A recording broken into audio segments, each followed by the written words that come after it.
Hello everyone and welcome to part 2 ng ating Go High Level Beginner course for Filipino virtual assistants, freelancers, social media managers, and marketers, and everyone na gustong mag-catch up sa technology na kagaya ko. So again, I'm not an expert. I am just bringing you with me dito sa journey ko ng pag-aaral ng Go High Level. And today, again, this is part 2.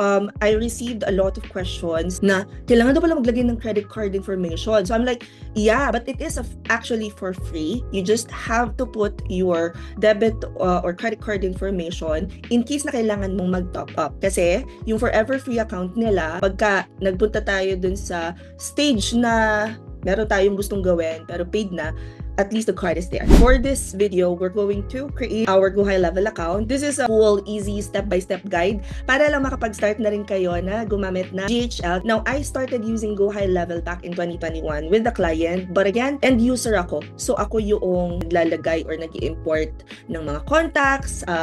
Nagbuo ako ng team para kay client para magtawag or maging receptionist. Pero yung back-end, hindi ako talaga marunong noon na mag-set up. So, now, I think it's the best time for me to learn also paano nga ba yung pagsiset up ng mismong GHL account. So if you want to learn this with me, comment lang kayo dyan ng Learn GHL and we'll send you over the link at saka yung kumbaga magiging link ng step-by-step tutorial as I upload them. And I am doing my very best to get this series out as soon as possible. Please bear with me kung medyo nababagalan kayo. But every day I'm going to try and drop a new video. So without further ado, let's begin. Before anything else, make sure that you are using the correct sign-up link. If you don't have it yet, just comment Learn GHL so I can send it over to you. All you have to do is i-open nyo yung link na yun sa browser and then get to this page, which is the sign-up page for AHA Innovations. I don't know if they pronounce it as AHA or AHA, but I like it as AHA. Like there's a light bulb there. A light bulb! Okay, so your first step is to go to pricing. You would see here, basic plan, agency plan, enterprise, enterprise plus. Pero pag binaba nyo ng konti, meron tayo nitong free forever. And ito yung mga kasama niya. Now, this would still require you to put your card details dahil kahit wala siyang monthly subscription charges, meron siyang mga pay-per-use features and kailangan yung mag-top up. Hindi mo na tayo gagamit ng mga nagta-top up, okay? So, click on Get Started Free. Put in your email. Now, for this one, I'll do it myself. Choose a free plan. But again, card is still required for usage features. Ito yung marami nagkaroon ng challenges. So, choose the free plan, but you are still required to put in your card info. Wala. Account created. Again, wala tayong binayaran. Nilagay ko lang yung debit card ko. Even yung mga GCash or prepaid cards will do. I actually use my Ion. It says here, my account has been successfully created. Please check my email to activate the account. So let me go to my email.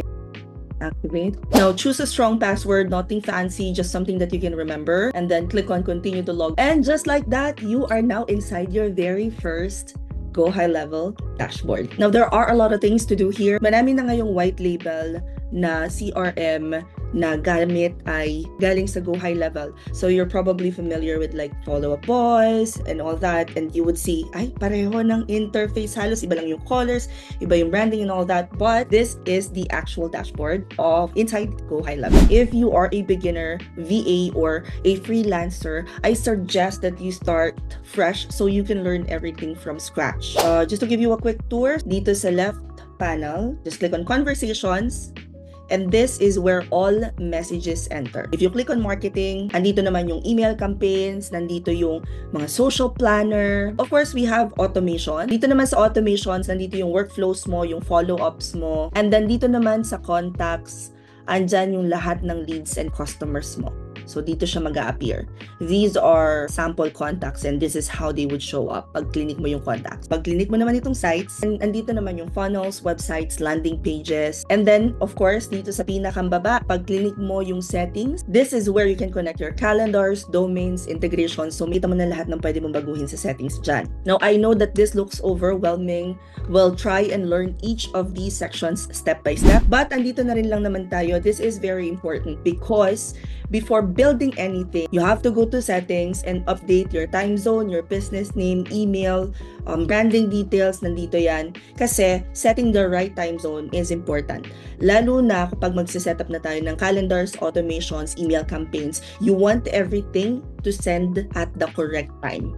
And this is where we will do. To do that, all you have to do is take the time zone. Actually, parang dito sa time zone nila, pinakamalapit is Asia, Shanghai. Okay, so yun na lang piliin natin. Hindi ko na muna gagalawin yung ibang information, but I will click on update. So let's go back to our dashboard. Keep in mind guys na dito pag click ninyo yung AHA University, it'll take you to this page. All you have to do is log in. Click on continue with Google. It'll ask you for a password again. This is actually where you can learn GHL ng mas in-depth pa.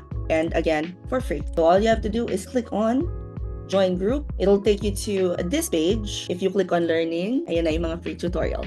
And that's it. Your Go High Level account is officially set up. Next na part naman, ituturo ko naman sa inyo paano mag-manage ng contacts, mag-create ng pipelines, mag-build ng automation, and mag-start na gumamit ng Go High Level as if you have been a professional virtual assistant for years. If you want the direct sign-up link plus beginner templates that I will publish later on, again, just comment Learn GHL down below, or pag hindi nag-fire up yung automation, mag-DM na lang kayo ng Learn GHL para masend ko siya sa inyo. If you feel that someone might benefit from this video, itag nyo na lang sila dyan. Also, don't forget to like this video, hit subscribe, or follow, hit the bell button kung ano pa man yung kailangan yung i-hit dyan para ma-notify kayo pagka-upload ko nung next vlog. Now, yung next client nyo might actually be waiting for a virtual assistant who knows how to use Go High Level and integrate it sa pang-araw-araw nilang trabaho. So, if you want to be that virtual assistant, ano pa ang iniintay? Comment any questions you guys have about working from home and follow for more work from home chismis. Bye!